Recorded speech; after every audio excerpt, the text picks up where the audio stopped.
เมตตาอัปปมัญญากรรมฐานแผ่ความรักแผ่ความเมตตาพระพุทธเจ้าท่านกล่าวว่าภิกษุทั้งหลายวัฏสงสารอันไม่มีเบื้องต้นทำการที่สุดนี้ไม่มีสัตว์ใดจะไม่เคยเป็นพี่เป็นน้องเป็นพ่อเป็นแม่เราเลยฝึกเมตตาขึ้นมา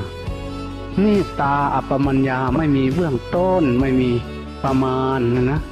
แผ่เมตตาไปไม่มีประมาณเบื้องต้นเบื้องล่างเบื้องขวางอานิสงส์แห่งเมตตานี่มันจะเกิดขึ้นมาได้จะก่อนจะมีเมตตาต้องมีขันติมีความอดมีความทนตั้งปันได้ก็หัดอดเว้างามอดสะกดใจไหวแพ้ความหักออกมาแท่งดนเข้านานเข้าก็จะกลายเป็นมหาเมตตาขยายออกเทวดาก็รักคนก็รัก